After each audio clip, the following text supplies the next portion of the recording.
Good evening. Welcome to Friday Night Live this week. It is before Stoke away. It's going to be a cold day up north come tomorrow. So, Omar will be going there tomorrow and Ben's there and I think some others. So, all good, mate. All good. How you doing, Frank? You all right? Yeah, not bad, mate. Yourself? Yeah, not bad, mate. Not bad. So, I am going to, while you're talking, I'm just going to alter the screen of where we are because I just think we're a little bit, I don't know, I don't think we're what we should be. Good evening to everyone. Evening to everyone in the chat. And then, give us 2 minutes. Really unprofessional. We're all lastminute.com on this one. So, we'll get there in a second. So, how's your week been? All right? Well, you can't really complain, mate, can you? Sunday was all right, wasn't it? And went I don't know what happened Wednesday, but... No, I'm sure we'll get into that in a minute, mate, of what happened, when and where and everything else. So, you join with us. We're going to look at some of the stats around our recent behaviour, the teams we beat, and obviously we will look ahead going forward with Stoke tomorrow. So, without further ado, I will find the right fucking video in a minute. Once, mate, they've changed all the settings on the software we use, and it's become a pain in the arse. So, whilst you're waiting for the intro, it's a good opportunity to like and subscribe if you're watching YouTube. Get them in early. That's it. Like and subscribe, and we're all done. Let's hit with language you don't usually hear on television. Millwall in London's Dockland. No one likes it, but we don't care. We're that Millwall podcast. Loud every Friday night right here. Legends like Jimmy and Abdul take a share of the kitchen or two. Super Neil Harris a fucking legend too.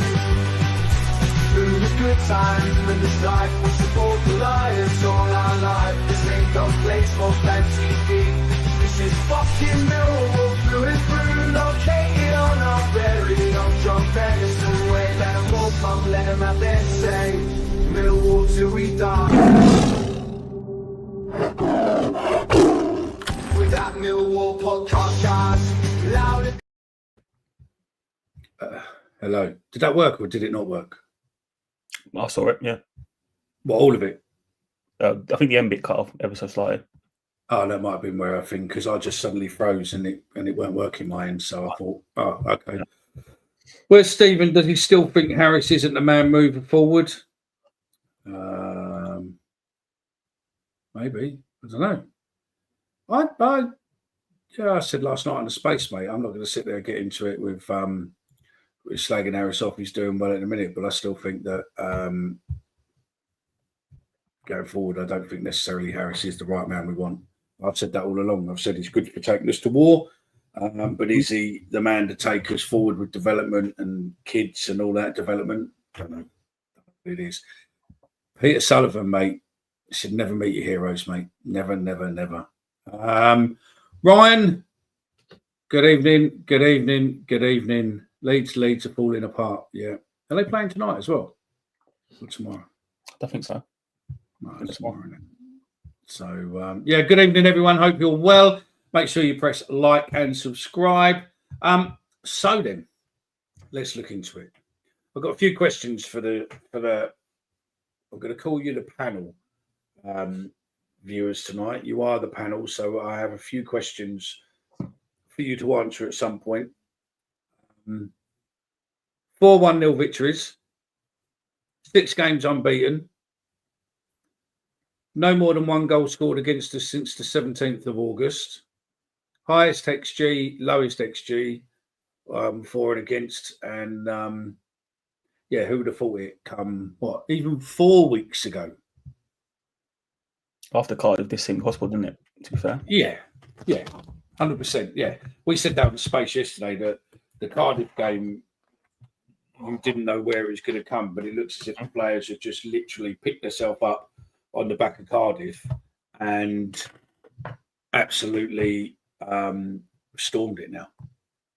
I think it's interesting because I think the Cardiff game, I think it's fair to say, regardless of where you sit on Harris, he probably was feeling a little bit under the squeeze after that result. And if this is an indication of the last couple of games, how the group feels about him, they're clearly playing for the manager and they clearly love the bloke. Every hero out of them had the dressing room is so positive, and the performance on the pitch sort of matched that they want him here. So, I mean, is there anything more important than that, I guess? I mean, I don't know if it's even if it is that simple. They're playing for him or they're playing for thing. What it looks like is that they're taking each game as it comes. It's like what happened last season. It was every game, each and every game was a cup final, and that's how it approached the end of last season, and that's how realistically it should be approached every single game. So yeah. Harris watches TMP. Yeah, he does. I swear he does, to be fair. And I know that some of the other players do, because some of them come up to us on Sunday and said, nice podcast. So, do you know what I mean? It was like, oh, okay, I'm not going to out them and tell them who they are. So, yeah. Andrew, you're not late. We started late, so you're okay. What's the ticket prices go up next year for you? Yeah. Peter Sullivan, Harris won't be at Stoke tomorrow. He's got a nosebleed from our league position. I mean, let us know your thoughts on that. I mean, did you think from Cardiff that we weren't going to get into this position? We weren't going to be here? And what's your thoughts on that? Do you know what I mean? That would be the interesting piece. Who actually thought that we were going to absolutely smash it after then, or did you think that we were probably going to self-implode like we normally do after Cardiff? So, I mean, if you watch back the podcast after the Cardiff game, I think most people will tell you we're in for a best case scenario, mid-table, boring old season. But the games before Cardiff, what I think is interesting is you look at some of the performances over the season, the points that we left on the table. We're now picking them points up and actually getting some points we probably deserve from games like Hull, Luton, QPR. And we're not getting them points, and this probably does feel more like where we should be from what we watched early on. It was weird. I mean, I went on BBC Stoke earlier, and they said, at the beginning of the season, you were letting in as many goals as you were scoring. And I said, yeah, we were. And he said, what's the secret? What have you done to suddenly stop that? And I said, Tango coming back. Tango's just filled that back line with so much confidence that it's unbelievable. And I don't think there's anything else you can really say apart from the fact that, it was, I think Tango coming back has given a huge amount of confidence. It's given teams and players around him the confidence to play, and it's just gelled. And I think that's a big point. They seem to be working really, really well. Dan Riggs said there, Tango is to Coops what Hutch was to Coops back in the day. Yeah, definitely. Couldn't agree more. I think the other thing to call out, I was talking to someone at work, funny enough, they asked, like, what's the difference between a Millwall fan saying, what's the difference between this year and last year? Because the personnel at large are quite similar, aren't they? I don't think you can understate how much fitter the group is this year. Every single one of them looks so much fitter than last season when everyone was puffing their arse after 60 minutes. And then yesterday, we've got people making, in the 90th minute, sprinting back to get back to man to block across and celebrating it. You think they couldn't have even thought about doing that last year. They weren't fit enough. No, that's it. Again, credit to Neil, because that's his work in pre-season, isn't it? Yeah, I would say. And I mean, I don't know where that's come from, but I'd say it's definitely him what suddenly, put the fitter. But to be fair, I think it was showing that we just weren't fit enough beginning of the season. We knew we weren't fit enough. And I think it's just now keep pushing and pushing and pushing. I think there's some new people. I think there's some new sports people involved now and all of that lot. So I think it's just literally a completely different way to where we were last season in fitness. So no, I think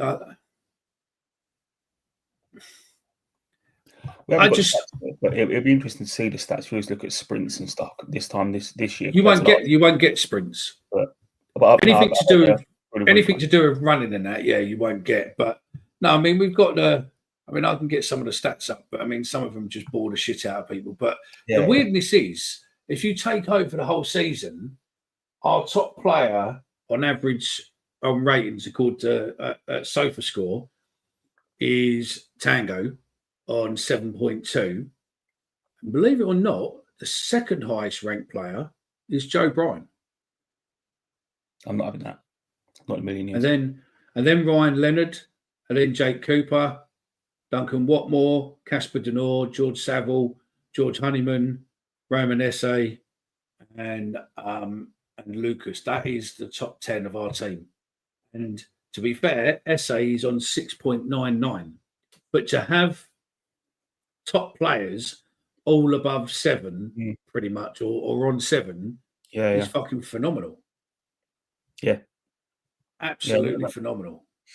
Absolutely. I mean, I think we saw it against Leeds, didn't we? There were some players that maybe hadn't got any plaudits so far this season or recognition, maybe hadn't played the best. Actually, against Leeds, like people like Wintle, it was incredible, wasn't it? Wintle's the lowest player out of all, but he ain't really played a lot, is he?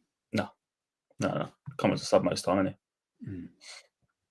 So I mean, you look at you go from Preston, we won 3-1. Mm-hmm. And then Cardiff, we lost 1-0. Mm-hmm. And then we went, so from Cardiff, we've not lost a game. So we went West Brom 0-0, Derby 1-0, Portsmouth 1-0, Swansea, Millwall 1-0, Burnley 1-0, Leeds 1-0, and Stoke tomorrow. What's interesting as well is look at some of the numbers there. It's a bit of a kind of a bit of a tangent, a little bit of a rant, I guess. Some of the shit you read online from opposition fans about styles of play and there's some of the snobbery in football these days does do my absolute nutting. I've seen this week alone. I've seen Leeds, Plymouth, Derby, Swansea, West Brom all coming out again. Can't believe they're where they are. They're absolutely terrible. Play dire football. Blah blah blah. I think. I don't know when it's happened, but when did it suddenly become a thing you can only play football one way? And if you don't play that way, suddenly you're instantly shit and just disregarded. I think it's because of the teams you beat every week. Do you know what I mean? Because of the Prem, isn't it? I mean, I think the Prem and everything else along those lines have just ruined it. Who do Plymouth think they are? Do you know what I mean? You think, when the relegation zone turns weird shit. Jesus Christ. I mean, Fishmins, that's a fucking mad team. That's a mad name. Jensen has improved too. The defence looks to have more confidence now. He's settled, which I agree. I think the defence looks confident. I mean, again, going back to the Stoke show earlier, which was only a few minutes as they do with the BBC. But one of the questions he said, what's it going to take for someone to beat you? And I said, it's a bit cliche, but you need to come out, work harder, run harder, play harder, and make sure that you don't take anything off that pitch with you at the end of it. And then, only then, might be able to beat us. But, realistically, you need a 90-minute goal to potentially beat us, because if we've got any time to come back, then we're coming back. I think being Millwall as well, let's be honest here, and without trying to put down and everything, it would be so Millwall to have beat Burnley and Leeds, and then tomorrow be one game too many and to struggle to get going. So it's a tough away game tomorrow. Let's not sort of get carried away with what we've done already. No, we're coming to Stoke a bit later on, but Stoke is hitting form. Yeah, that's the thing. Stoke is hitting form. Bit of lemons, Frankie. Fuck them all. Yeah. It must be worried. I mean, Andrew Roberts has got a good point there. Worried if Tango gets a booking tomorrow, Wolby's 5th will mean he misses the Sunderland game that would be a massive loss for such a big game. Yeah. And again, Chris Brown says Stoke are no mugs. They're not. They are not mugs, and it will be an easy game. It will be a hard game. I mean, there's one for you. The average age of our players now through the transfer this window and getting rid of some players is now down to 25.6.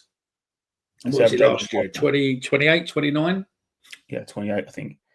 It's on that, it's one for the chat to sort of weigh in as well. I read something earlier, I don't know if you've all seen it, about Honeyman, his contract, his comments on that.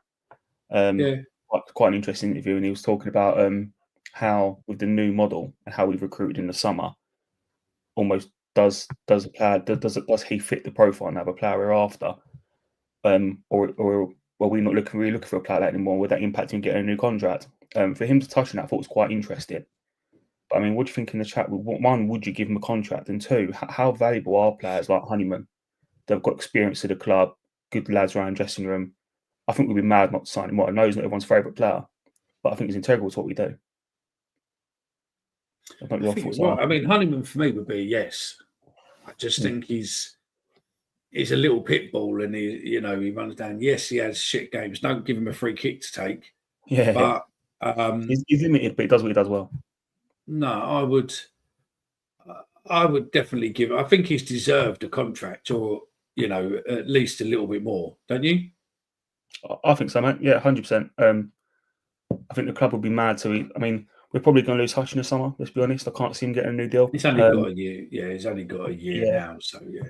And then potentially people like Sava up. You think you can't keep losing experienced players in your dressing room. I know we want to sort of get young and get a bit more dynamic, but you do need them experienced heads, and I think Honeyman probably fits that mould now.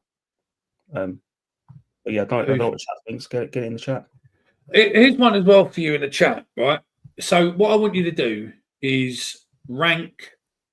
Put 1, 2, 3, 4, 5, obviously, but I think there'll probably only be 1 to 4. But we've got obviously the big Serb, we've got Langstaff, we've got Coburn, and we've got the I can't think of Bradshaw. But we've got more strikers. Mako, I think technically, Leahy. Yeah, and I think Watboy is technically a striker too. I think. But I want you to put the strikers down in. So we've got Duncan Watmore, Josh Coburn, Marku, Bradshaw, Macaulay Langstaff, and just tell us in what order you would play them, because I just think that it's following on actually from a post on Twitter today from TT, and he basically. It's where I've stolen it from, to be fair. I've stolen it from him. So let me try and find his original tweet. But I think, just name it down, because I've got a feeling. How would you have him, out of curiosity? How would you have him, out of curiosity? I'd have probably Coburn. I'd probably go Coburn, Langstaff, Mihalo, and Bradders, but I might even put Bradders fifth and put Watmore in there instead. I don't think in the current setup right now, I don't think Bradshaw should be playing. I don't think if you start Bradshaw, I think it's an absolute insult to the rest of the people in that team. Mate, I completely agree. I struggle to think of a 190. I struggle to think of a scenario when you look at Bradshaw and think, he's your one to come on. I mean, you look at yesterday, look at Wednesday. Obviously, Coburn coming on a bit more physical was perfect. So yeah, I don't know when you'd ever bring Bradshaw on now. I can't other than injuries. When would you need him? No, I totally agree with you. And I mean, it seems as if everybody, Coburn, Langstaff, big fat Serb. So Coburn, big fucking Serb, Longstaff, Bradshaw, fuck off. So yeah, I don't think we can do. So yeah, So TT's post was with 4 fully fit strikers. What's your 1, 2, 3, 4? Mine is based. This is from TT. Mine is based how we play. Coburn, Longstaff, Mihailo, and Bradders. Very harsh on Bradders. Great servant, but Phil Josh is best all round. Langus is a goal scorer, works just as hard. Milo is your potential diamond. Yeah, I would say thank you very much to Bradshaw. And rest up, and hopefully they find a team that wants him, a lower down team. Maybe Wrexham comes back in for him, and just take him away and let him go and sort of go and chill out in the pastures over there, mate. I think the game now at Millwall potentially has outgrown him. I think it's just too fast for him. He'd love Wrexham as well. The opportunity to go and sit there on Disney every week, but I think it's more for his missus is a wannabe actress, isn't she? So I think that would do. I mean, look, Paul, I'm the same as you, Paul. I think Bradders might start tomorrow. Hopefully he doesn't. No chance. He will not start Bradders. He's fourth on that list, and Harris knows the reaction it will get. Yeah, but we knew that Bradders shouldn't have played last time, and he still filtered him out.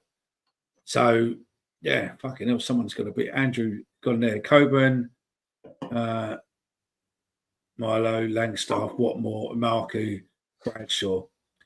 Would have Coburn as a front two. See, that's the other thing as well. What's your thoughts, gents, on and ladies, I think, maybe, is it time now we've got 4 fit strikers to basically have a go at 2 up top? I mean, what's your thoughts on that, Frank? Yeah, I think so. I think we've all said it for a while now that it's probably what our squad's suited to. I'm not sure how it would work with the wingers, but I mean, you trust Essayne Aziz to make it happen. He won't do it, particularly whilst we're winning. He won't want to change it. But I think it's a good option off the bench to change the game if we do need to. So yeah, long term, 100%. At the minute, I probably wouldn't. What about you, mate? I don't know. I just want to see us go for it. I a bit like what Chris has said there. 2 up top at home, 1 up front away. Yeah. That would probably be the way to do it. To be honest, that would be the way I'd do it. I mean, a lot of people in the blue would go, "Yeah, 2 up top." Would you change the formation after winning 4 games in a row with 4 clean sheets? Probably not. I agree with that as well. I don't think he will change it. But if we get a couple of goals early, then it'll be good to just see what happens. Apparently Coburn got a knock on Wednesday. I read it on the Stoke website. He won't be playing tomorrow. He won't. According to them, how true it is, who knows? But that's what they said. Well, if it is true, mate, then it's being lined up for Bradshaw to start with Langstaff to come off about 65 minutes, and on comes a Serb. Even say you take Coburn out, even if you've just got Langstaff and the Serb, would you play Bradshaw with either of them? You wouldn't. He still wouldn't get a sniff. Beeline, Wrexham signed John Dade as well. They love a striker that don't score as much as we do. Have to go at least try 4-4-2 against a weaker team in bits, at least build confidence with the system. I agree with you, but yeah. Do you know what? I was just looking through the team. We've got some fucking players now, haven't we? I mean, a lot of players. Yeah. I mean, we've got 2, 4, 6, 8, 10, 11 defenders listed. And then you look at midfielders, we got 9. And forwards, we got 6. And you just think, Jesus Christ. We went from, I think we've got 29 players now. We went from beginning of the season where everyone was moaning to suddenly now we've got shitloads. And genuinely, this shocked me the other day when the 11s were announced against Leeds. Other than a couple of big names on their bench, I actually thought our strength in depth was better than theirs. I know they've got a couple of injuries, but I weren't looking other than Solomon. There was no one I was looking at thinking, he's going to come on and change the game. We said this last night in the space night we did, right? Normally, we would be panicking coming into the last 15, 20 minutes or so, we're panicked. But you were a little bit worried, but you weren't panicking. Mhm. And that's a completely different ream how you be even, 7 games ago. After Cardiff, and then obviously the 0-0, we were like, fuck you know. And all of a sudden they just found their feet and it's it. But it does look as if, I don't know, if the players are just chilling and playing together and they love it. So It's a funny one, Wednesday. I know we don't talk about it too much. Obviously, you did it on yesterday on the live, which anyone didn't catch out. So you go and pick it up on. I think it's on YouTube now, isn't it? Already. No, there's a podcast. Spaces are on podcast. So Oh, right. So yeah, pick it up on that. But I mean, looking at Wednesday, I think as a fan base, we talk so much and we hear so much about Millwall performances and Millwall type players and the Millwall way. If you're about to explain to someone what that is, show them Wednesday night. Show them Wednesday. Because that is Millwall to an absolute T. And if you could bottle a performance and just do that every week, you would, because that is like, I mean, to a man, you couldn't fault him. You couldn't fault Bomber. I mean, the way he approached the game, even and it started the minute the full-time whistle blew against Burnley, when he was sitting there in his post-match talk about how if he could, he'd be playing. He had every single one of them players frothing at the mouth, and every single one of us as well. We're all like dying and ready to go, look forward to the game. And you could see it from minute one. And you knew we weren't going to lose. It reminded me a little bit of Huddersfield, not quite as much, but it had that feel to it. And you think we would never have had that under anyone else. And the light show, mate. I think, the light show, if you're superstitious, mate, then the light show needs to come back each week now, mate. Yeah. I think, while we're on that, let's just quote, let's just give the quote. We're doing the video a little bit, but let's just give the quote. So Chris Hoskett, managing director of a Maze, I think in it, Lighter Maze, in it, I think it's called. I think the company's called Maximize. That's it. Yes. Managing director of Maximize, who was responsible for the light show, went on TalkSport on Thursday. I have got the video to defend the pre-match antics. He said, "The fans are so important to the club. We're not there to take over. We're there to work with the fans." And basically, what he was saying was that we used it as an opportunity to showcase what we can do, and the club allowed us to use it as a live demo. So that's what we did. So on that point, you've got, and he says there's no contract with the club for free shows. It was purely done to advertise the company rather than it being woke. And again, what I will say is, oh dear, MSC, it looks like your mole gave you the wrong fucking information. And for a source as high profile as that's supposedly sort of got links in the club and stuff, to have put that out and got it so wrong and riled people up the way they did, that's dangerous. That sort of thing. It was unnecessary. Shouldn't have done that. It was dangerous. It was completely dangerous, unnecessary. And the thing what got me the most with it, don't get me wrong, listen, right, we will moan about the club when they fuck up. I mean, I left being fan of the board over something what the club did regarding fans and a trip to Portugal. They basically touted packages to the sponsors rather than the real fans, when Fleetwood were basically doing £300 trips. And I got the that they were just disrespecting the fans. And I said, look, if that's the way you think of the fans, then I'm not going to be here anymore. And I handed in my resignation and left being fan of the board. Job done. Bop. So, I come out and slagged them off, but the evidence was there. I had it all. I got sent all the information. I had it in front of me. The problem is, me and you both know, we've got sources within the club. And and we're never going to share what the sources are or who they are, or, whether they're male, female, goat, or, tortoise, or the pigeon, or the pigeon, what, flies into the press box, whichever they are. But we will always clarify what we're told before we put anything out there, and try and double check it and make sure that, you can always go to someone else within the club And you can even go to the press if you wanted to, the press department, and say, "Are you willing to confirm or deny this?" And they will answer it in a way that you'll know one way or another whether or not it's true or not. But what the MSC did was clearly put bullshit out there. And if it wasn't for the fact that it was the MSC were hated as an organisation, or not hated, an unrespected organisation, that could have gone so badly wrong.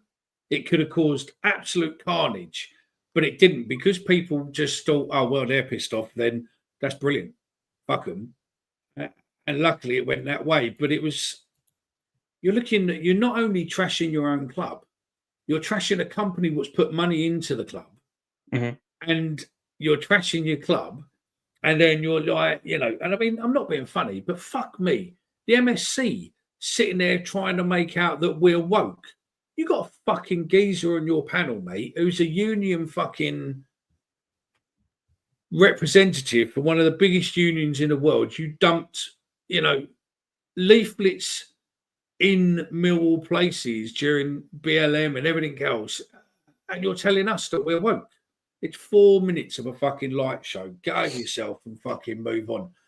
And the reality is, how hard would it have been for them? They could have sent the exact same tweet out last week about the light show, and just not put 3 games, and no one would have cared. No one would have known. It wouldn't have changed the message whatsoever. I've got to say, listening to TalkSport, hearing the guys' comments, I did feel sorry for the bloke, to be honest with you. When you then hear the boos and stuff.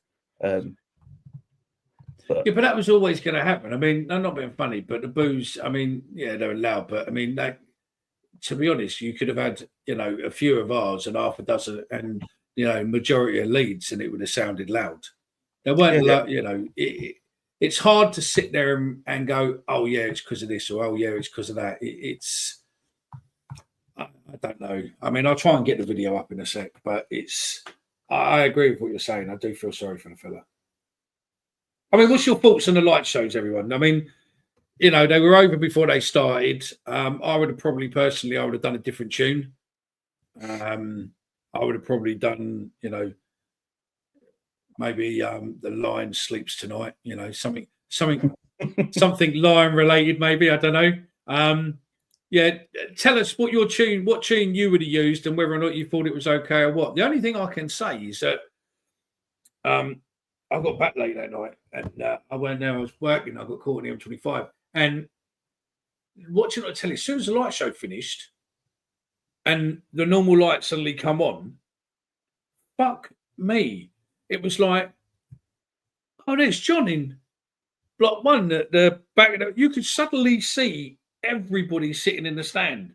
So I'm surprised that the MSC ain't come out with that one yet and said that the reason we've had the lights done is so the police can identify troublemakers, or the club can identify troublemakers so that they can ban them easier. Do you know what I mean? But it is a lot thingy. So yeah, did the club think about fans who have epilepsy or an averse to strobe lighting? Could be a problem if someone suffered at a game. Listen, right? Let's be honest. Do you really believe that the club wouldn't have spoken to Cole and asked what was the best way to address this? Honestly, Cole is openly admits that he's epileptic. And I just don't think the club, they are a commercial entity with public people in. They've got they have a liability. They would have to, confirm what they needed to do. I think if I'm going to moan, wouldn't they? Let's be honest. Even if you're the biggest cynic, they would have done it just to cover their own arse. Yeah, 100%, because they wouldn't want to be sued. I mean, if there was anything what I would moan about the club, maybe I think the email was probably cynically left to the last minute, and I could understand why. But also, I think it was only sent out to certain people. I don't know what mailing list they used. I didn't get an email. So I think it was something. No, so I think it was certain people and whatnot. So yeah, they never say anything to stand up to the fans when the media calls us racist. They don't represent. They've got less than. I would probably say, I'll give them some credit and say they've probably got less than 2,000 fans, and I'll be highly surprised if they've got over 600 fans who pay yearly to join it. So yeah, I was annoyed with how the club didn't offer supporters the opportunity to Portugal too, regardless if anyone went. Exactly, Ross. That is exactly why I left, because I'd asked, are fans going to be given the opportunity to go away? And it was like, yeah, we're looking at it, we're looking at it, we're looking at it. I had someone from someone from Fleetwood messaged me and showed me the package, what they were doing. I spoke to the people who organised the venue, and they confirmed that they were more than happy for away fans to come. There was no issue with the police. There was no issue with anyone in that town where it was. There was no issues with the stadium. They were more than happy the fans to come.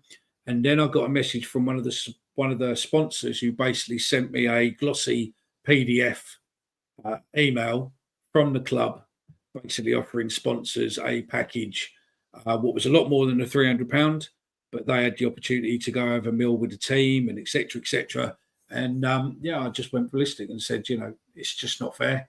And with that, I went, thank you very much. I'm done, and I was never their voice piece, and I was definitely not going to sit there and look fans in the face and come up and feed their bullshit of going, we're not allowed to do it, because I'd done all the research myself and knew the truth.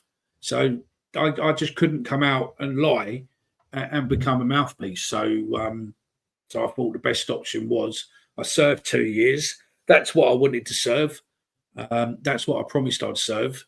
And I just thought, I've done what I wanted to do. There are other things what I can do without being found on the board. I managed to change a lot of things when I was found on the board. I think when I joined, there was over 300 people on long-term bans going back to the Birmingham City game in 2000, 2001. There were still people on bans when I got in that position in 2016. And I managed to get that list down to, I think, less than 60 of people on long-term bans, and stop people being given long-term bans. I got Leeds tickets overturned with dealing with the chief superintendent of West Yorkshire Police, who basically agreed that we're not the problem, it's Leeds fans. So he overturned that. That was 10 years we had that in, got rid of that. As far as I was done, move on now. And hence me leaving and and coming and eventually do the podcast and where we are now. And yeah, that's it. I think if we're going to criticise the club, and we have done this podcast before, we've been critical of the club shop and recruitment and that sort of thing. But it's got to be constructive in it. And if you're just sitting there slating things for the sake of it without any real sort of guidance, or it ain't going to work. Like, and Andy Herbert, come on, what about the statue? If we all go up, are all Millwall Football Club YouTubers going to join together to crowdfund for a statue of Bomber? Fuck the light show. Can we stage it?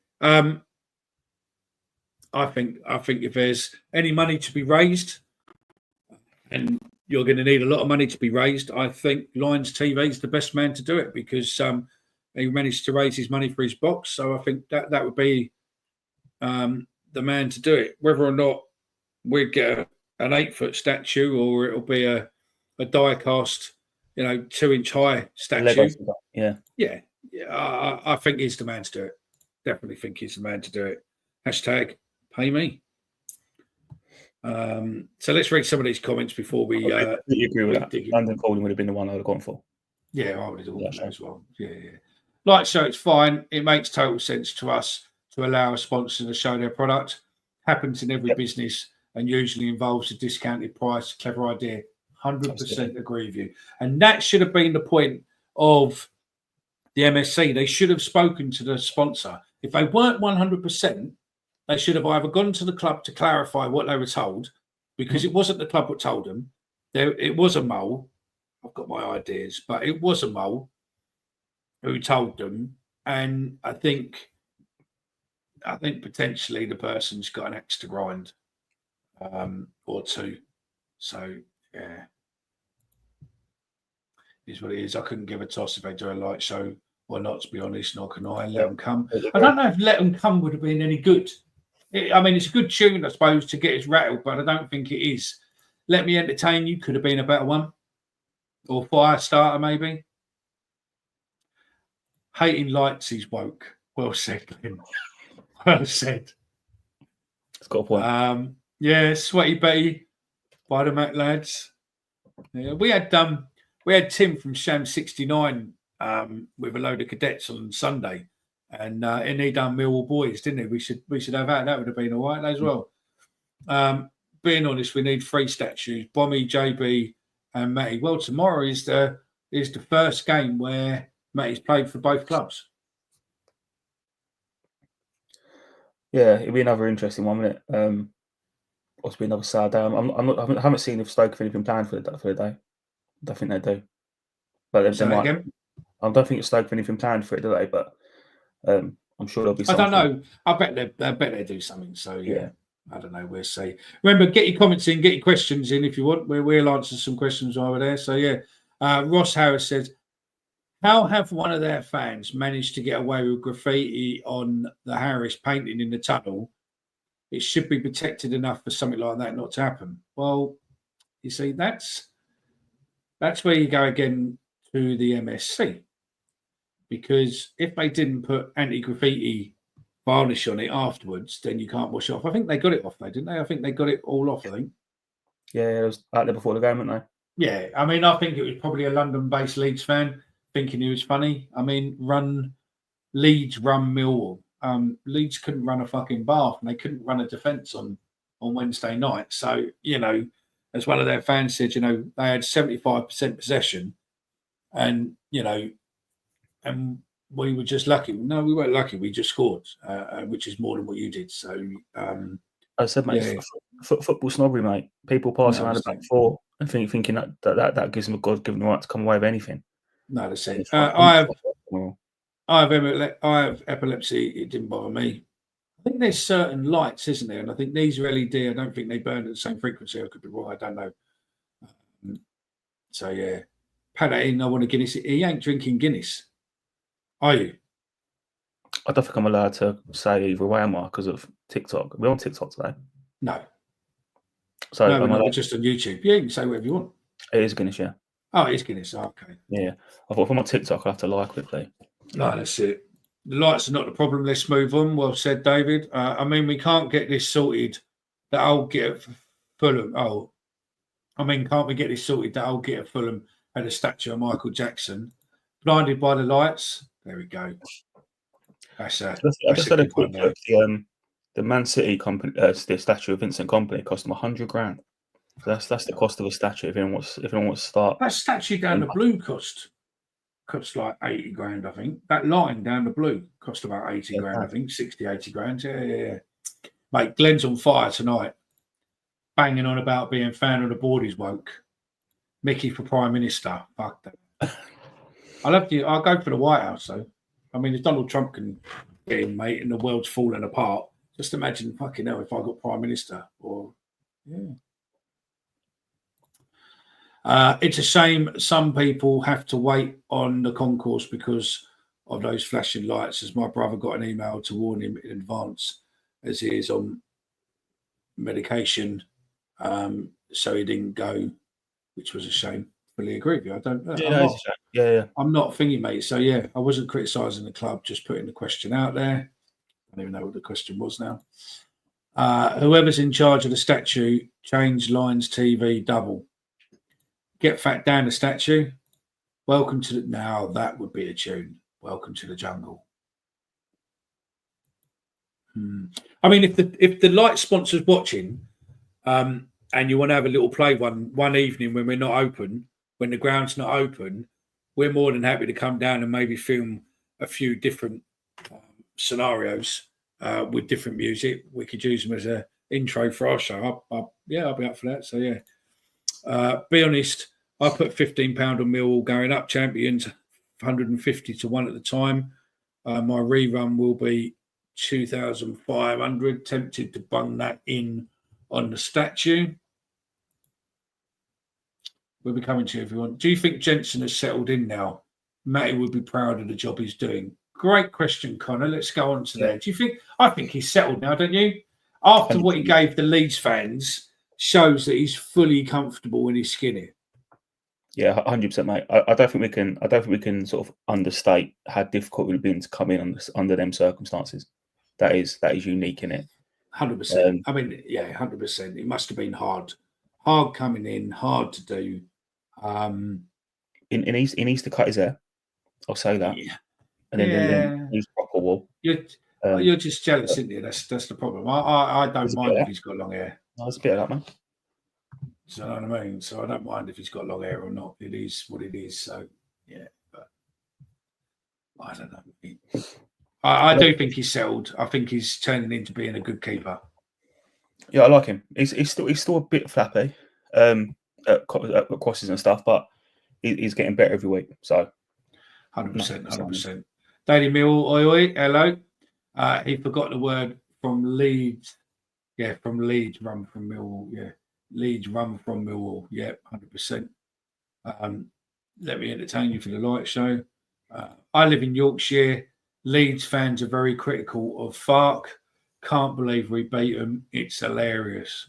I love it when we beat Leeds. There used to be someone on Twitter many years ago, and he's not as active as he was back then, called Robert Leeds. And literally, whenever we beat him or you know, if we gave him a run, fuck me, the poor bloke nearly had, would literally, you'd be wanting to send a welfare check on him. It was that bad.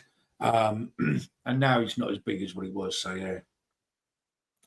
So then, look, we're out with the puns tonight. Harris lost in America and won in Bermondsey. Well done for that, Connor. That probably means that the algorithm on us will put us into many Americans' timelines, and they'll have no idea why we're appearing in their timelines. So yeah. Song Carter, USM, the only living boy in New Cross. Yeah. It's getting better every game. A bit of a shaky start, but he's calming. Needs to get rid of that bleeding Alice band. Absolutely good. I hope we sign a promising a young centre half for when Tango goes in the summer. It's going to happen and need to be preemptive. I think the club are already looking. So yeah, that's entertainment, Andrew. That's a good comment actually, and I'd be interested to know your thoughts, Mickey. I mean, it's a bit early for this, I know, but what do you think the club needs to do in January? If you could say 2 or 3 signings, who would you be going for? You haven't got to give me a name, just a position. And in the chat, get them in. What 2, 3 players do you think we need to take us from where we are to guaranteed playoffs? I think we're going to probably look at another striker, aren't we? Because we're getting rid of, if Bradshaw goes and potentially Coburn could go back, he might not, but he could. Then we're going to need another striker, or at least look and see what's in the under 21s to see if we can bring one ready through in case we need him. I think Tango will be here till the summer. Hopefully. And I think maybe he might be here next year. All depends, obviously, if Premiership teams want to take a risk on him or take a chance on him. They're obviously something what we don't know, because let's be honest, 2 years ago he was worth 14 million, 12, 13, 14 million pound. All of a sudden to be released from Spurs, and Daniel Levy ain't going to let someone go on a free if there was still something in him to sell somewhere else. So we didn't, the fact that we haven't, or the fact that he hasn't, means that he's using us to, show that he can play every game. And to be honest, if we get to the Prem, he ain't going nowhere. He's going to stay with us. The club took a gamble on him, didn't they? Because he couldn't get fit before that. So not the first time, though, is it? We did it with Bart as well. Yeah. We did it with Bart. So what would you do? And probably and a left-footed winger, someone said. Yeah, I agree with that. Centre back, left-footed winger. Because I think I'm not sure about Aziz or SA out there. And obviously also Watmore's only natural one.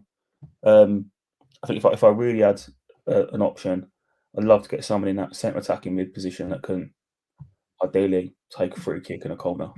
That'd be nice, wouldn't it? Someone like to take a set piece.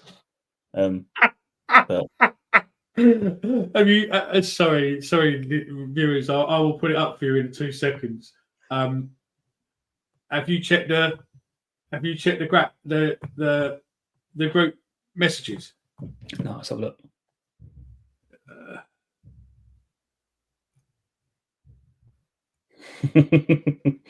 That's quality.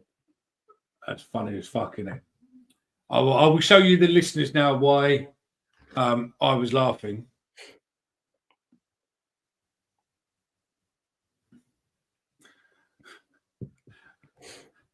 What's upsetting is that's a massive upgrade, isn't it? Let's be honest.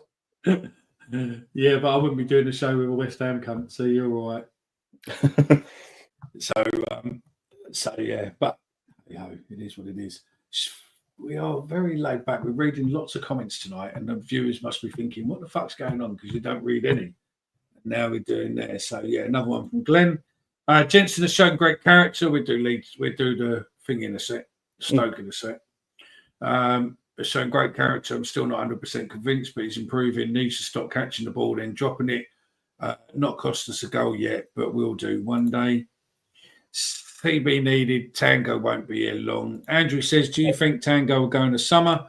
Haven't heard anything about another club coming in for him, as it seems to be with SA. I think he'll get a full season. I reckon he'll probably be here next. I think he needs to prove that he can play and he's fit and he can last the whole season. And I don't know. I mean, I think if he's here on February 1st, I'll be absolutely shocked. Got to say. Yeah, but I think he will be. So yeah, Colbert in the summer with the Fleming money, first instalment. As long as they don't want the money, they wouldn't have for him before. 2 centre backs and a striker. Attacking midfield. Connor, really? Mm. We got 12 midfielders nearly at the minute, I think. No, I agree with Connor here. You've got it's in that attacking position. You've got Honeyman and then who? And Honeyman isn't really an attacking midfielder, is he? He's just doing a job. Someone that can go in there and create a little bit, take a set piece. That'll do me, mate. Yes, someone who can take a set piece, I understand. But yeah, on the midfield, I mean, I don't know. I mean, you got Femi and that I think will be coming in, and don't forget we still got Kelly. Kelly is a box-to-box midfielder. He's a box-to-box midfielder. What plays on the bench? I think Tango will see out his contract and wants us up. He fell in love with Millwall and the fans, 100%. Heard a rumour that the club are thinking of Spain next year. Thoughts on that? I thought Spain was good this year. I thought Spain was all right. Listen, I just want fans to have an opportunity to be able to go. Whether or not fans actually go or not, I just think that you should be able to make your own decision. If you can afford to go and want to go, then go. If you can't, then don't. But I don't think it's a club. I don't think it's a club choice to not. And I made my point clear before pre-season, way before pre-season, when I heard a little rumour that there was going to be pre-season potentially overseas. I'm glad they opened the doors and let the fans go. So yeah, great. Dan, we've got Watmore, Amaku, and Mayer on the left. Mayer's going to go out on loan, I think, and Amaku ain't going to get a look in, mate. You're right, we've got him. I just can't see him playing, mate. No. Tango just needs to demonstrate his body can play a full season. One of the promoted teams this season will buy him, in my honest opinion. I think you're right. We got Mayer, yeah. We need centre halves. Tango will go in the summer. Cooper and Hutch. We need to put an offer in for Coburn in January before we get priced out by Borough this summer. Borough already priced him out last season. They wanted $5 million for him. What I will say on that, I think Andrew's bang on there. I think his injuries might do us a bit of favour, because if he was playing and scoring every week, then we definitely wouldn't sign him. If he only plays a handful of games but does well, he'll go under the radar. We've got half a chance then. Yeah, and also I think that if he hadn't been injured and he'd been playing all the games, and I think definitely they would probably take him back in January, especially depending where they are in the league. But the fact that he hasn't really played and haven't really developed him that much, hopefully we get to keep him to the end. So yeah, Mayer on the left wing, lose Bradders, Wallace, Hutch, also Harding because he's never going to play him. which is a shame because I think Harding offers us more than Hutch, and he's a bit more of a versatility player, and he can play around a bit. But again, I don't know if he's going to go. I'm surprised how little we've seen. Frankie's always optimistic. I'm surprised how little we've seen of Wallace. To be fair, I thought we'd have seen him come on more. But he always goes for Hutch, doesn't he, when he wants to go back? His legs are fucked, mate. Do you know what I mean? His legs are fucked. Oh, yeah, I don't rate him, but I think he's done. There's another who had a slow start too, but in my honest opinion, he has looked good the last 2-3 matches. I thought it was a bit like Benny at first, but now he's now a bit like I feel. What you mean? Hated by most of the fan base. That was the thing with Ifield, wasn't it? I like that. That's a good comparison. It's true though, but I mean, it's weird, isn't it? You look at both those players, especially Ifield. Certain people loved Ifield, and then the same amount of people absolutely fucking hated him. Didn't think that he'd do, didn't really rate him and what. But I thought Ifield was all right. He got us, didn't he? He understood us. And he never thought he was better than what he was. I don't remember anyone hating him, but I was probably a bit young for that, to be fair. I always thought everyone liked him. So I think they liked him, but they didn't rate him as much as what he could have been. I think hate's probably a strong word. Yeah. We won't buy Coburn when we invested 2.5 on the Serb. Got a feeling he'll get recalled, and Bradshaw and Amarku will go out on loan. Mickey, do you know the next round of Sky games? Sky have told the clubs another 3 or 4 moved, I reckon. I do possibly, or I know something there. It's on the Championship. Great, God damn. Gone. What do you call it? Frankie. Say something just to fill for a minute while I just look at something. Yeah. We'll stay on Sky, I guess. I mean, again, put it in the chat, Mickey, what your thoughts. I've got to say, I think the last 3 games at home being a Tuesday, a Sunday, 3 o'clock, and then a Wednesday night is absolutely shit. I do miss Saturday kickoffs. It's not the same. Like Sunday was terrible. Sorry. I'll never get used to that. So hopefully I don't put us to. Hopefully I get bored of our 1-0 wins and get them to think I won't put them on. So yeah, I don't think they will. I think Sky is a fucking dog shit fucking thing. But yeah, as I said to you all along, it's all part of their ploy. No, I haven't got anything in there. I thought I had it, but I haven't. But no, they're a dog shit. They're a dog shit thing, mate. And listen, while we're on Sky, right? Let's just go quickly while we're on Sky, right?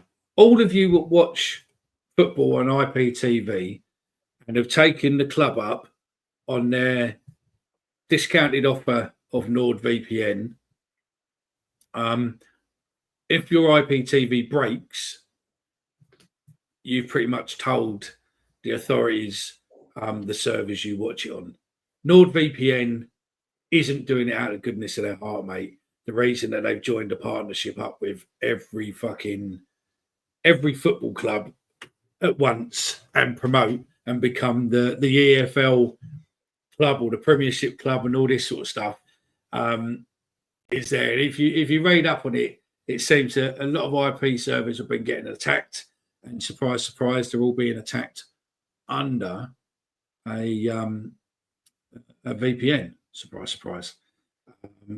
I read somewhere the other week that the Premier League has spent something like £2.5 million hiring ethical hackers to basically attack servers, reprogram them to forget people's logins, and then once they try and log you back in, you can't get back in because it remembers your IP address and everything else. How true it is, I don't know, but it does. Conspiracy, I suppose, maybe, but it does make you wonder, doesn't it, why someone who's probably made most of their money on fulfilling illegal streaming is now suddenly working with football clubs to promote a secure internet rather than use it for streaming illegal football. Yeah. And also the Arabs paying, was it BN? $1 billion. Yeah, don't really work it. So yeah, Kelly is a bench to bench midfielder, 100%. Glenn, you're on form tonight, mate. I would pay 4 million for Coburn, another million based on thingy. Marco would go a lot further as a centre forward. Ain't got the ball, so yeah. They called him Paul. They called him Paul Awful at the beginning. Cool. See, I was right. When it's saying, loads of you saying Coburn. West Brom and Burnley played on a fucking Thursday. Sky Sports are ruining it. I use VPN, switch it off on the Moody sites. Thunderstruck for the light show. Yeah. Right, then let's move on. Fuck me, I can't believe we've been going in now. We play Stoke tomorrow then. 10:30 game. No, it's not. It's a 12:30 game. 12:30 kickoff. And yeah, it's going to be a tough game. Yep. 100%. I think it's going to be a lot tougher than what people think. I mean, what's the betting got us at? 7-4.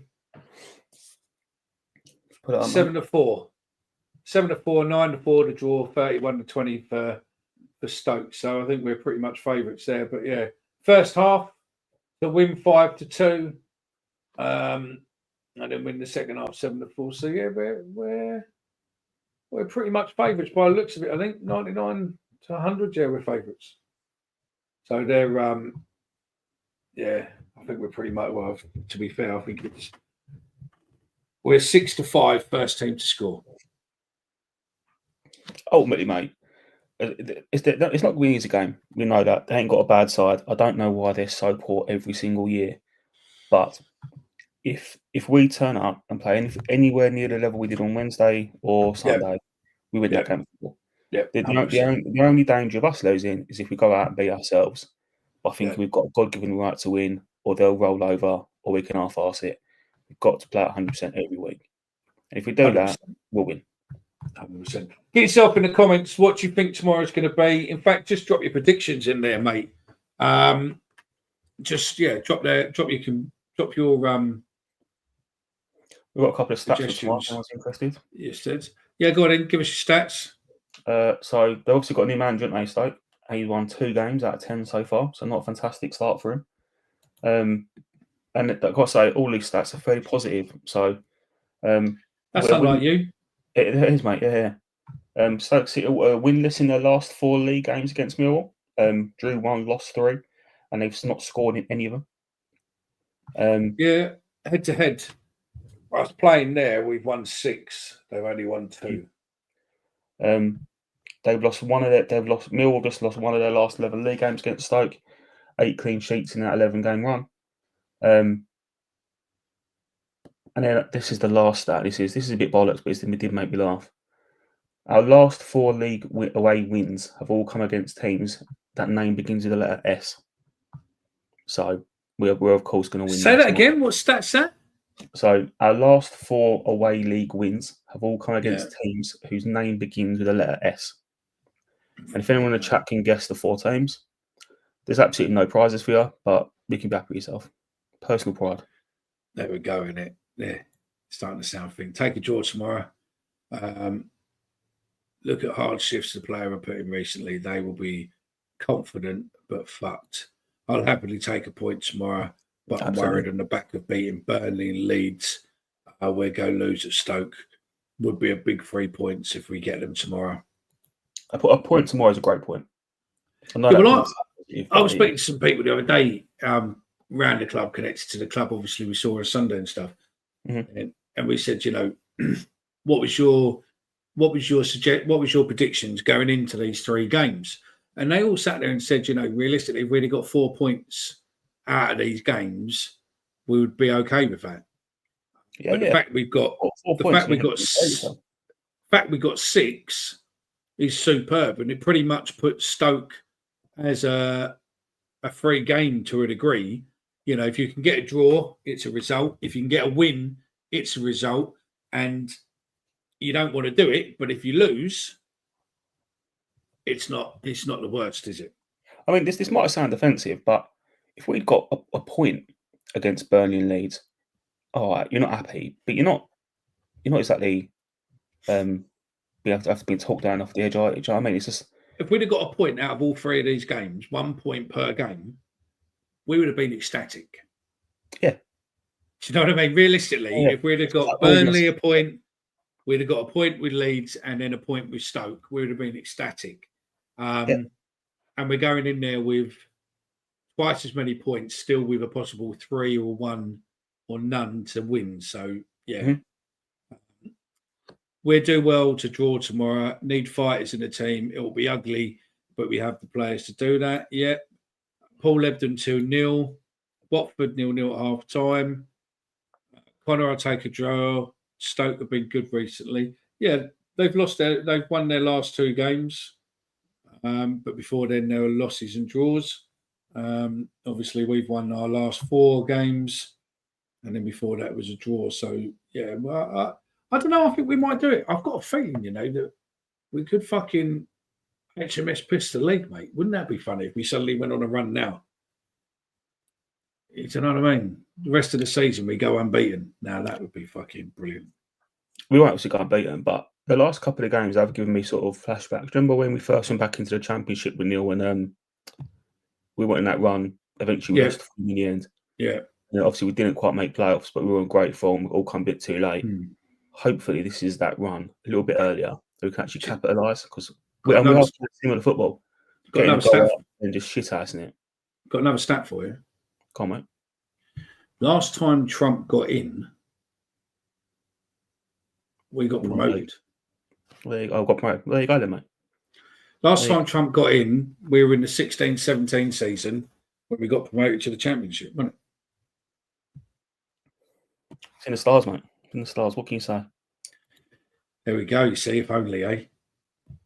If only. Because it was quite funny. Because I think I was speaking to JB then, and said because Trump come over, didn't he? And I said to him, any chance you can get Trump to a game? I thought it'd be fucking hilarious, mate. The media would go absolutely Garrity. Do you know what I mean? The left would fucking thingy, mate. Could you imagine what left-wing media was saying about that? Jesus Christ. Oh, it would be funny, mate. I don't give predictions anymore. It seems to be working. Do you know what? I didn't wear my first time in 9 years or 8 years. This was the 9th year. I didn't wear my poppy scarf at the Remembrance game. I just brought an extra poppy and wore 2. Wore 2. And, we won. So, I don't think I can wear that scarf next year either, just in case we lose. Scunthorpe, Scarborough, Swansea. No, Swansea. Swansea are out of the 4 teams that we beat, Swansea are 2 of them. You are correct. Okay. Both away. Down to 7th as it is, Watford 0-0, half time. Can you name a team that plays in red and white stripes that doesn't begin with S? The Lincoln City playing red and white stripes? I made that up. I'll have to Google that. That was straight off the cuff as well. That's impressive. Swansea, Sunderland, Sheffield Wednesday. It's not Sheffield Wednesday. Sunderland are correct. Dear me. 1-0 will be a good point before the break. Then we do Sunderland top 2 by Christmas. Yeah, Brentford, Jonathan. I said 9 points, 3 versus Burnley, 3 versus Leeds. 0-0. Do you keep the same team? There we go. There's a good question. Do you keep the same team what played against Burnley or the team what played against Leeds? Because we know they were changed because obviously there was people at the beginning of the Leeds or the Burnley game, weren't there? Leeds game going, oh, what the fuck? Mm-hmm. So which team would you keep, Burnley or Leeds? Burnley. I'd bring Joe back in. I'd bring Casper in. I'd bring Aziz back in. Do you think we missed them on Wednesday? No, I don't think we missed any of them, to be completely honest with you. But I think it's going to be a completely different game. I think the 11 he picked on Wednesday was, as you said, a team to go to war and battle for 90 minutes and put their sort of hearts on the line sort of thing. where it's a different game Saturday. It's not going to be that, and I'd rather have a little bit extra quality. So yeah, I'll probably go with the Burnley side. So yeah, put in the comments Burnley or Leeds, as in which Millwall starting 11 you would prefer. Or if neither, chuck goal 11. Yeah, or leave it. I mean, the Lion Blur said rotating our midfield is key. Fully agree with him. Mhm. I said 7 points in November. I reckon we'll win at Portsmouth and get a point or 3 from Stoke, Sunderland, or Oxford. I think we could do Stoke tomorrow. Sunderland coming on the back after the international break's always a bit dodgy. Oxford, I don't think is going to be a walk in the park. Sunderland will be an interesting one, mate, because Top of their the league. their form has dropped off last couple of games. Yeah, they've drawn the last 2 games. Yeah, and obviously that Bellingham's going to be suspended, isn't he? I think so. If there's a time to play him, dare I say, it is now. Yeah. Born Free, Die Free says Swansea, Sheffield Wednesday, and shit Burnley. It's not, no. Danny needs to be left back tomorrow. We need fighters out there tomorrow, 100%. Trump likes Millwall. Shh, don't tell everyone. Swansea, Sunderland, Southampton. That's the one, mate. He's Well done. Googled that, isn't he? Do you reckon he's Googled that? Definitely. No. Definitely cheated. I don't think Darren's like that, you know. Peter Go on, Solomon's mate. come in now. There's nothing wrong with a bit of cheating, mate. No. If a Marku goes out on loan in January, we might be getting that Fulham winger in who we tried. Good point. Daily Millwall agrees. Burnley, I will put Coburn up front. We've got a lot of new listeners, and yet we've got all these new people. Make sure you subscribe while you're here, but also likes are on 23. We're running for about another 10, 15 minutes, but if you want us to give something away tonight, then you need to get that likes to 50, or we just end the show and disappear, and I won't give anything out. But if you do something, I will dig in my sack and get you a prize. If you've been on the show, you left a comment and it's been read out, you've got to leave a like. It's only fair. Yeah, that's it. That's the rules. Same team as Wednesday. Stoke are good going forward. David Squire, Burnley will be happy with Danny Mack keeping his place. Yeah. Depends on player fitness. They put a shift in. Scallon is back soon, going by his was there the other day. I think he's basically stayed down here, to be honest. I think he wanted to be around the club. So, yeah, whether or not he goes back in January or not, I don't know, or if he's here for the whole season. But fair play to the lad, mate. He's here on loan.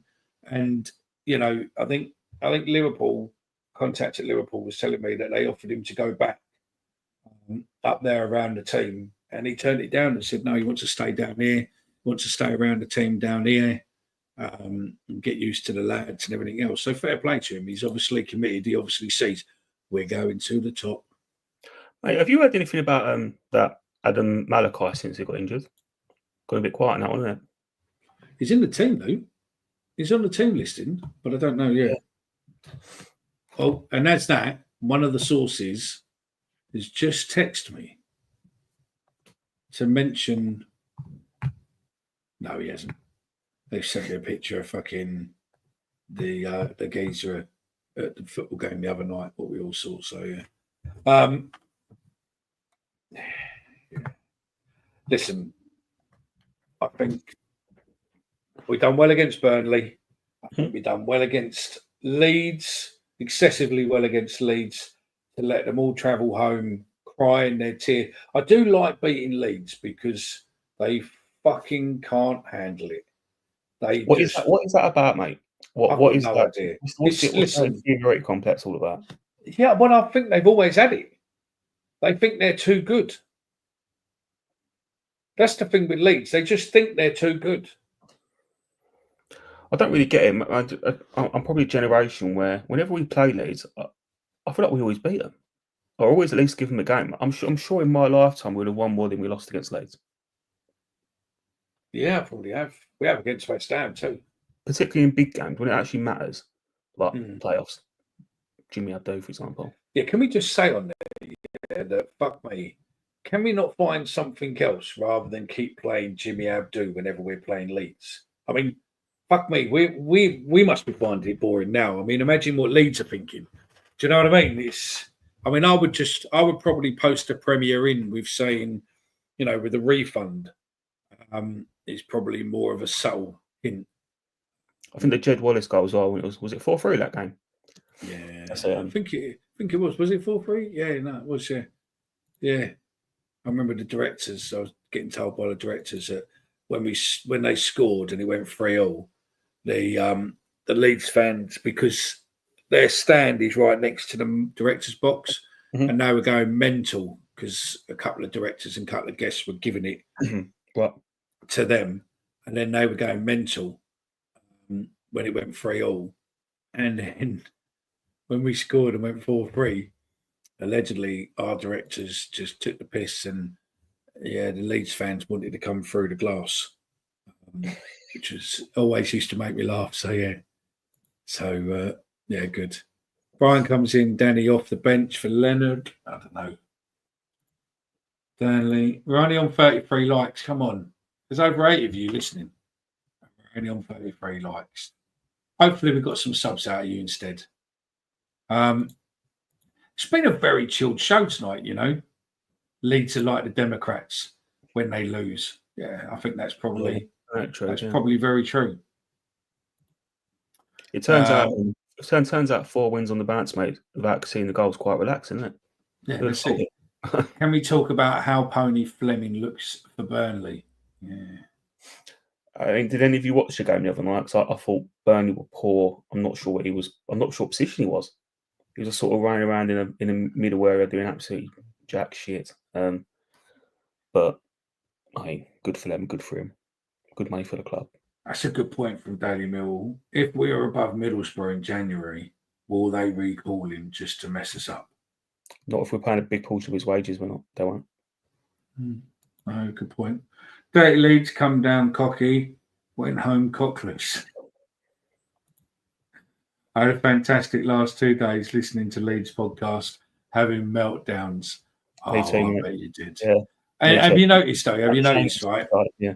Have you noticed that we've not had one Leeds fan come on the show tonight? Normally we get trolled. After a game where they win, we get trolled. Those of you on here will remember Arthur and some others who come on, but we've had none. Massive. If there is a sneaky Leeds fan knocking about, drop us a comment. Let us know what you thought of the game. And how was the journey home? We'll be friendly. No, that's it, isn't it? Someone. Look, you got 12 more likes, and we do a giveaway. 12 more likes, and we do a giveaway. Maybe they don't like it. No, I don't think you did. Yeah. Were you watching when we had Arthur on? Yeah. Yeah. Fucking funny, mate. He was funny as fuck. So yeah, we're pretty much done. We got international break next week. Obviously after this game we've got international break. Fuck me, you're doing all right on them, aren't you? What's that, 4 now in an hour and 18 minutes? It's not bad going, is it? My third, mate. Oh, is it third? My third, yeah. All right. Just rewind the video, everyone, and you'll see whether or not it's 3rd or 4th. So yeah. So international break this week. We've got a video going out of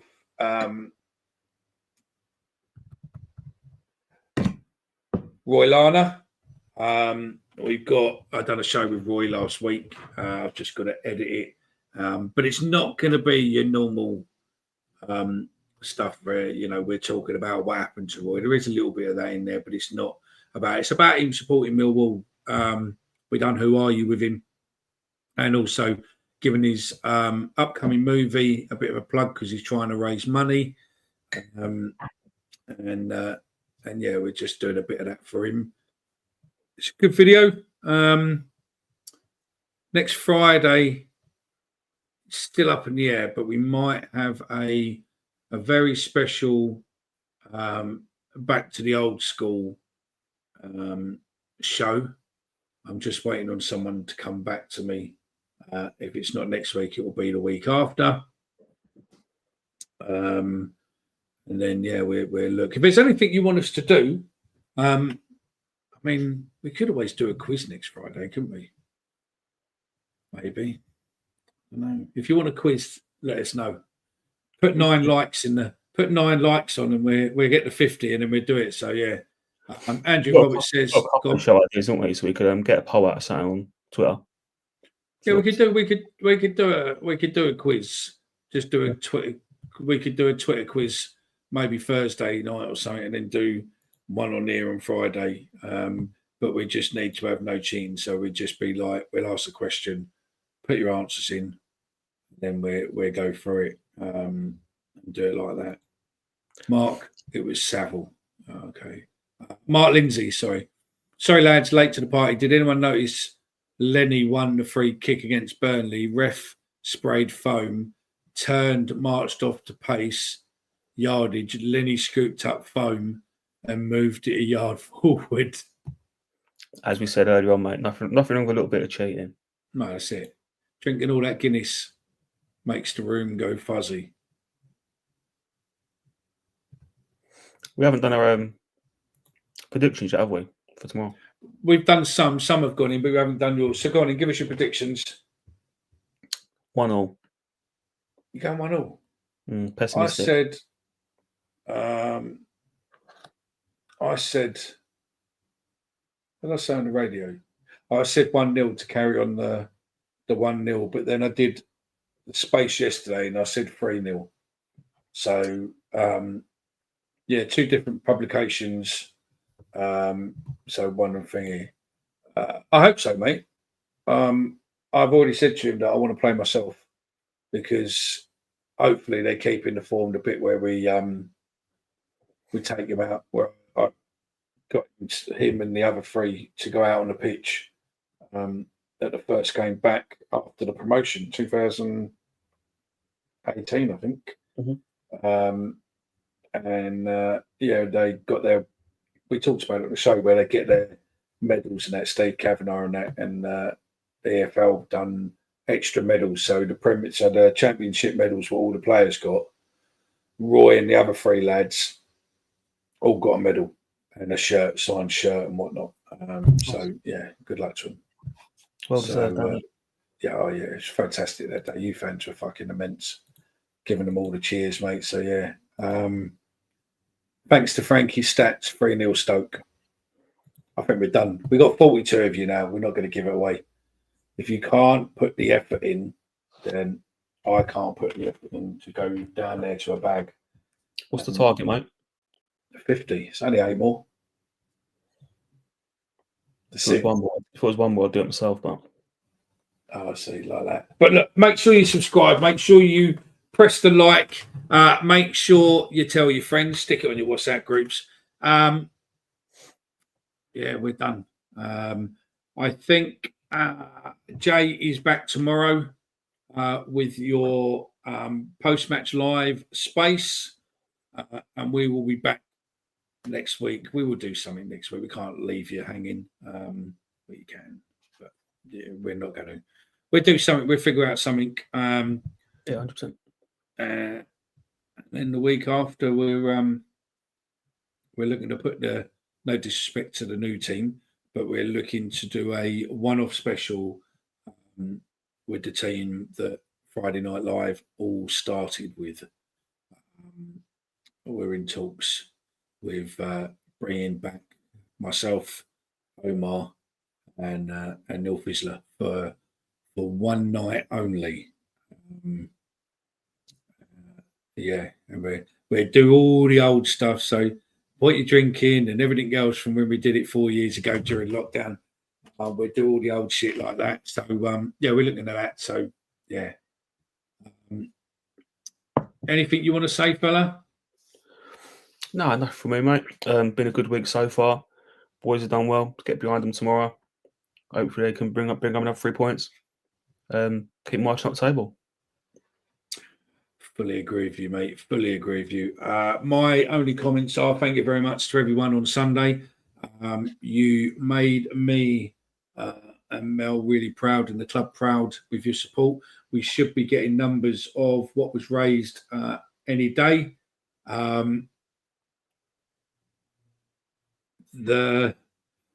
guys and girls who were there, we had the cadets there who were aged between 12 and 16. They've all had a tough life growing up, and you couldn't take the smiles off their faces. So thank you very much for them. A few of them have recently lost people to cancer and stuff, and you absolutely made their day. And I think the best comment what I got away from it was that quite a few of them said it's changed my whole opinion on Millwall fans. Before coming here, we were a bit daunted, but leaving here, we feel like part of the family, and I think that's a fantastic bit of doing. So we beat Burnley, spot on. We beat the Weeds, spot on.